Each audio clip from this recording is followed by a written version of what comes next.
want to thank Chosunbiz and Mr. Kim for inviting me. It's a great honor to have the opportunity to speak here. I always love coming to Seoul. You are so lucky to live here. It is such a beautiful city. So thank you for the opportunity to come.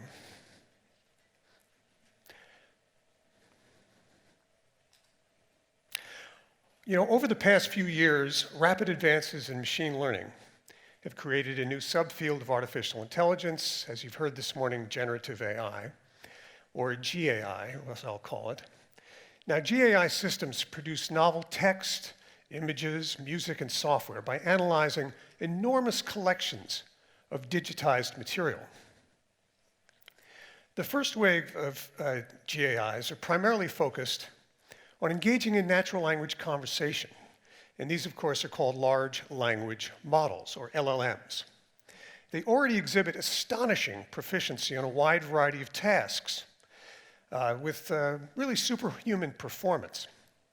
And to give you a feel for the remarkable power of these programs, I want to show you a few examples that I created especially for this conference. Now, here is what, the beginning at least, of what GPT-4, a common LLM, said when I asked it what I should talk about today. And as you can see, it made a number of helpful suggestions, some of which I actually used in preparing my speech. But LLMs are capable of so much more than this simple example implies. Next, I asked GPT-4 to write a short poem about the conference, and it instantly printed out what you see on the left of this slide, which is pretty good, actually. Then I asked it to write the poem in Korean instead of in English. And this is what you see on the right side of this slide. Unfortunately, being an ignorant American, I can't read that myself, but hopefully you can. Now, I hope you can see how amazing this really is. Not only can this program help me to draft a keynote speech, it can write poetry in multiple languages. The shocking thing is that no one programmed GPT-4 to do this. It is quite simply intelligent enough to figure out all of this by itself. Now, this is not what we expect from computers today, but all of that is about to change. Welcome to the future, where we will be surrounded by computers that are as smart or smarter than we are.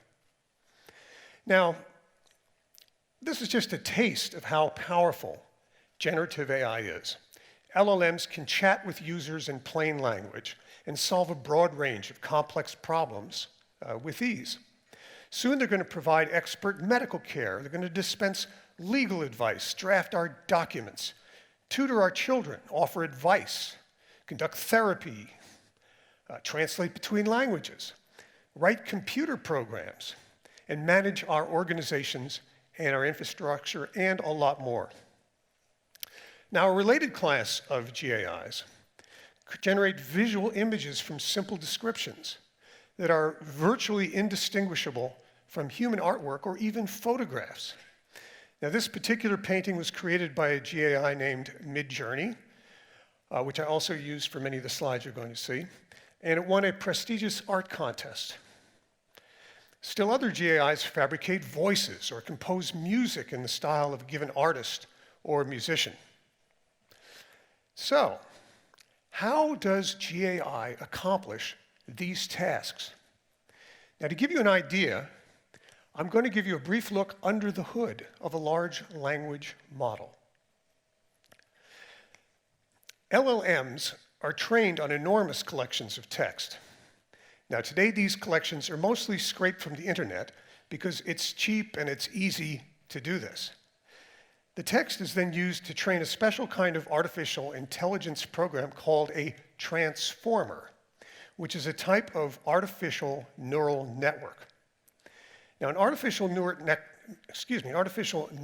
network bears some superficial similarities to human brains, but we don't yet know if they process information in the same way that humans do.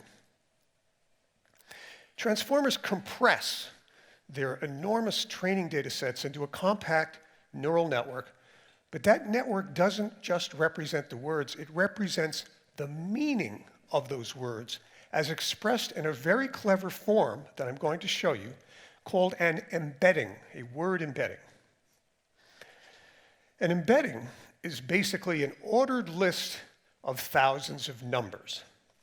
Now, each number ranks the word on some dimension of its meaning, such as gender or royalty. A transformer can use the embeddings to understand the similarities and differences in meaning between words, because similar words have similar embeddings. With this information, it can construct a vast and intricate web that captures the relationships among those words. Let me give you a quick example.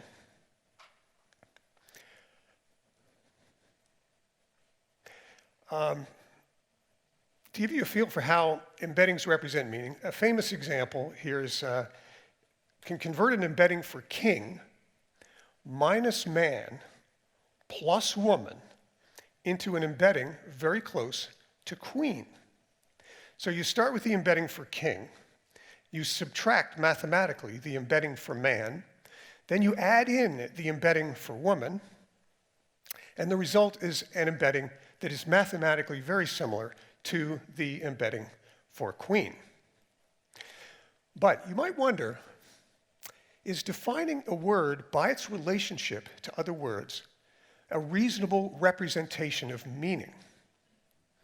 Well, consider one of the ways you find out the meaning of a word. What do? You look it up in a dictionary. And how does a dictionary explain what words mean? By their relationship to other words as used in their definition. So, embeddings are a computer-friendly form of dictionary definitions that are suitably adapted and updated for the digital age. So, what does a transformer do? When you ask it a question, which is called a prompt, it first places your question in the context of everything else it knows about the world. It does this by computing the embeddings for the important words in your question, and then it decides what should come next in your conversation based on the embeddings that are in its neural network. In other words, it figures out the appropriate thing to say next. So, remarkably, the web of meaning created by a transformer is sufficient to represent a great deal of human knowledge. It also allows a transformer to reason about the world and to do simple mathematics and to solve all sorts of problems and to offer thoughtful analysis and opinions. So GAIs may not perform these tasks the same way the humans do, but it is undeniable that they perform a wide variety of tasks at an expert level. So, how will GAIs be used? With that as background, let's turn to what you can do with generative AI. There are innumerable possible applications of GAI, but I'm just going to mention a few. Soon, this technology will serve as trusted personal assistants. They're going to be taking notes for us. They're going to act as our representatives in a wide variety of forums. They're going to promote our interests. They're going to offer advice. And they're going to alert us to imminent dangers. Now, in more public applications, they're going to be the face of government agencies, corporations, and organizations. Imagine being able to renew your driver's license for instance, by simply chatting with a government's department's LLM, or getting advice on what type of lawnmower to buy at your local hardware store from their LLM. In the near future, most customer service is going to be handled by LLMs, not by humans. GAI is going to completely change the practice of medicine. Today, medical care is often hard to access, inconsistent in quality, and too expensive or simply unavailable for many people. Soon, anyone will have instant access to a world-class medical expert in the form of GAI. Remote towns and villages will soon find that they can get the same quality of diagnostic care as wealthy patients that live in big cities like Seoul. The resultant increase in public health, not to mention life expectancy, is going to be breathtaking to witness. GAI is also going to impact legal services and even change how some disputes will be resolved. Today, most commercial agreements are drafted by lawyers. It's an expensive and inconsistent process, as many of you have discovered. If you want to file or respond to a lawsuit, you have to hire a lawyer. In the future, you'll be able to consult a GAI expert in the law, which will draft documents and legal arguments very quickly and very professionally. It's even likely, in my opinion, that special courts are going to be set up where the judge is a GAI. Now, GAIs are also set to transform education. Soon, every student will have a personal tutor that customizes lessons to their need and provides a detailed assessment and reports to the teachers and to the students' parents. Now, one of the most surprising skills of GAI is that they're expert computer programmers. Already, specialized GAIs are used by software engineers as coding assistants, dramatically reducing the time and effort to produce high-quality programs. And soon, anybody in this room will be able to program a computer or build a website just by asking a GAI to do it for them. Now, since the dawn of the electronic age, computers have been regarded as cold and calculating, devoid of social graces or creativity. But this is no longer true. GAIs are now able to perform many creative tasks, like writing a TV script or illustrating a graphic novel or summarizing written documents. Now, many of you in this audience, as I understand it, work in IT, I think so, and you'll have a new suite of tools that you'll be able to offer to your customers, both inside your organization and, if appropriate, to customers outside of your organization as well. For example, today you might be running a centralized customer relationship management system, a CRM system, and GAI will help you to customize this system in new and different ways. You can train the system using your internal data, such as your business plans and management reports and contracts, and even your own emails and your messages. From that, your GAI will be able to answer questions for your staff, not just in general terms, but in specific terms, in terms of the knowledge and knowing the details of your own operation, your policies, your procedures, and your company culture. Your employees will consult this system as though it were a wise senior manager who has worked in your company a long time. Now, GAI will also make it possible for you to offer many new supporting services to your employees. For instance, your GAI may sit in on meetings and generate a summary of the discussion at the meetings. It can document any commitments and any decisions that are made. And during meetings, participants can ask your GAI for detailed internal company information of virtually any kind and get instant answers that will help you to make better decisions. I mentioned this earlier, but customer service. Many companies have large customer service groups that respond to inquiries and complaints. GAI can become a first line of contact for your customers, far more capable than the chatbots and the voice interfaces that are in common use today. GAI will also help you to train new employees. Some companies experimenting with this technology find that it helps novices to become experts in a fraction of the time and at a much lower cost than current training programs. Finally, GAI will revolutionize the way your company can generate documents such as product manuals or how-to guides or promotional marketing materials. And your staff will use GAI to create first drafts, which they can then edit to produce final, polished products much more quickly and with less effort than it takes today. Now, these are just a few of the areas that GAI is going to impact, and there will be many, many others. So, I'm often asked this question: what is it all going to mean for the future of work? Now, it's certainly going to disrupt labor markets, but it's unlikely that there won't be any more jobs for people. The best way to gauge the impact of GAI on labor markets is to understand that GAI is a new wave of automation. It's a powerful wave, to be sure, much like the Fourth Industrial Revolution that you're familiar with, or the invention of the digital computer.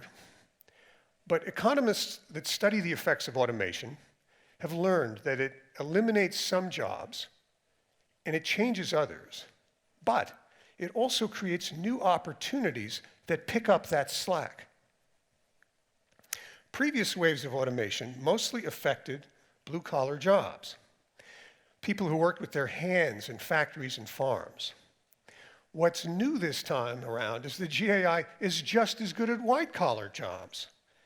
Not just the routine tasks that are performed by clerks and other desk-bound office workers, but also the more complex tasks that doctors and lawyers and scientists and writers and artists perform. Now, despite this, the labor effects of GAI are likely to be pretty much the same as previous waves of automation. As the new technology is introduced, some workers lose their jobs. But the remaining workers, they become more efficient and they increase their productivity. And that increase in productivity allows wages to rise. And that puts more money in their pockets. And it makes the goods and services that the companies provide less expensive. The reduced cost increases demand, which in turn creates a need for more workers. So things come back into balance. Now, if you don't believe me, consider this. Despite centuries of advances in automation and the consistent dire warnings that there won't be enough jobs for everyone, here we are today at full employment, at least in the US. The main effect of all this progress has been to improve our standard of living, not to put everyone out of work. So what risks and dangers does GAI pose? It's not yet clear whether this technical revolution will be a net positive for society, but obviously you can tell from my talk, I expect that it will be. But I want to list a couple of the problems that GAI may cause. The first is that GAI increases the ability of bad actors to drown the world with misinformation and propaganda, polluting our communications and reducing trust. GAI systems can flood our communication channels with authentic-looking commentary and overwhelm legitimate public discourse. You may also have heard of deep fakes. These are pictures and videos that look so real, but they're actually computer-generated. Now soon, a computer-generated voice or even an image of a friend or a relative of yours may call you up and ask for money. And if you think that's a problem now, just wait. It's about to get much, much worse. Now, GAIs, at least in their current form, and they're evolving quickly, they have this really annoying tendency to make things up when responding to a question. And the term of art for this is hallucinating. Now here, I asked GAI to write an obituary for me. And it helpfully said that I died on August 10th of 2023, which I can assure you is not true. It's not yet clear how to prevent this. And a lot of work is going on into solving this particular problem. I think this is going to be the most difficult to deal with. Another risk that GAI poses is that people are likely to become emotionally attached to their electronic tutors and their advisors and their confidants.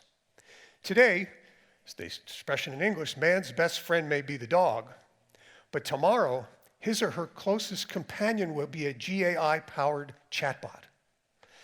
After a child grows up with a personalized tutor that knows them better than anybody else, it's easy to see how they might develop an unhealthy attachment to their electronic companions.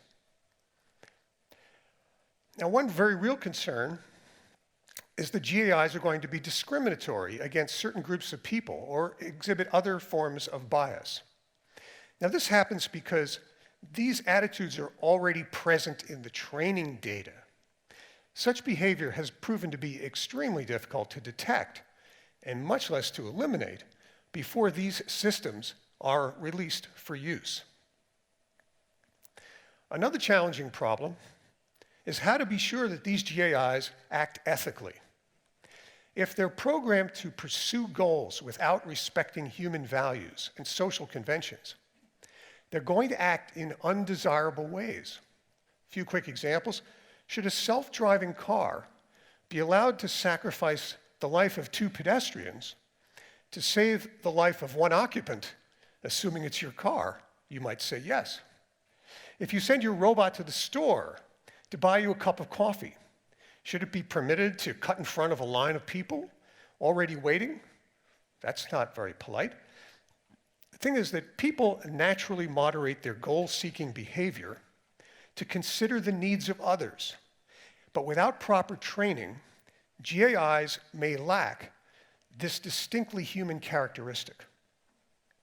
Now, this problem, ensuring that computer programs obey society's unstated rules and regulations, is called the alignment problem. It's a question of aligning their values with our values. Now, some thinkers worry that GAI may even pose an existential risk to humanity.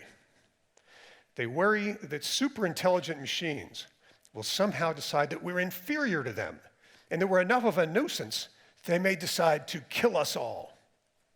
Well, please, don't worry. I can assure you this concern is wildly exaggerated.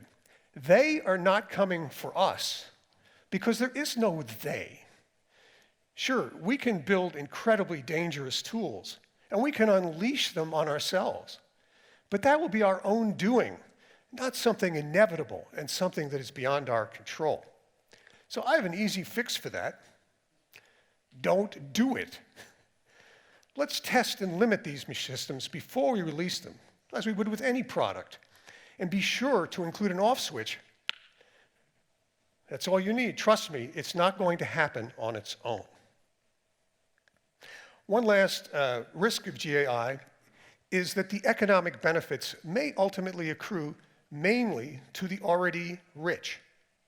GAIs are notoriously expensive to create, though I don't think that will be true in the future. And so only big companies and governments may have the resources to control this important new technology. Now, only time will tell whether this concern is justified.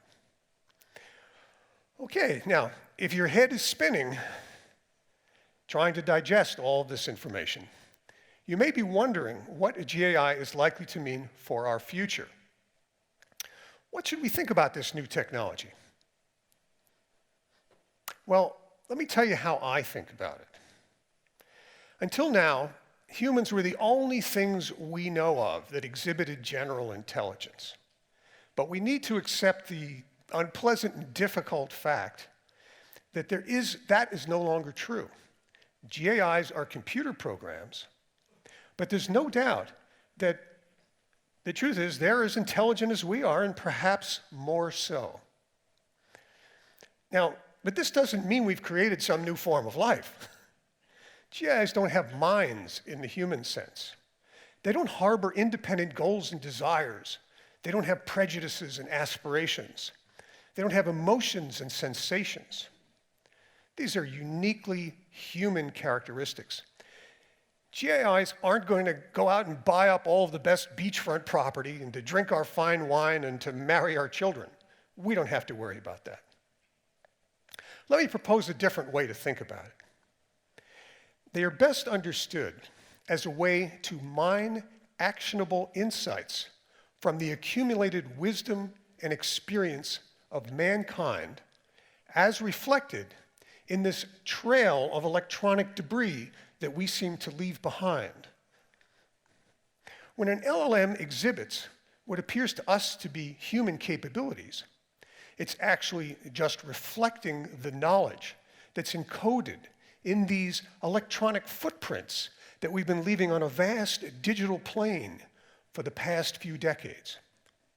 Now, it turns out that these intersecting and overlapping tracks, as encoded in our language, reflect much of the fabric and meaning of our lives. So, when you ask an LLM something, you're not asking someone, you're asking everyone. Now, its response, conveniently expressed in your own language, it isn't attributable to its own extensive personal knowledge, but to the sizable portion of humanity's experience that is captured in its database. Now, scientists used to say that what distinguishes people from animals is our ability to use tools. Well, GAI is certainly amazing, and it's certainly a powerful tool. But in contrast to most tools, GAIs are kind of universal because it's a tool that can use other tools. These systems are smart enough to consult other experts, to look things up, to run computer programs, and to learn new languages. And soon, I predict, that's my job, to drive cars, to plan and cook meals, to clean houses and offices, and to operate all sorts of machinery. But GAI are much more than just powerful tools. GAIs can not only use tools, they can invent new tools. And in this sense, GAI is the ultimate invention. It's an invention that can invent. It can discover new drugs and therapies. It can design better products. It can build homes and factories. It can suggest ways to address climate change. And it can help us to solve some of humanity's biggest challenges. Okay, now generative AI is obviously shaking the foundations of our sense of self, upending our view of human uniqueness in much the same way that the Copernican revolution altered our view of the universe by putting the sun at its center. But it's clear we're embarking on a new wave of rapid change and disruption. Generative AI will change just about everything, including the way we live and work and play and express ourselves and persuade each other and seek a mate and educate our young and care for our elderly. It will also upend our labor markets, and it will reshuffle the social order and strain both private and public institutions. In the future, when we seek the most informed, objective, and trusted advice, we're going to look to a machine, not to a person. Now, over the next few decades, GAI is going to stretch our social fabric to the limit. And whether the future will be a new age of unprecedented prosperity and freedom, as depicted in Star Trek, or whether it'll be a perpetual struggle of humans against machines, as portrayed in Terminator, will largely depend upon our own actions. So, I urge you to use this newfound power very carefully and thoughtfully. Thank you.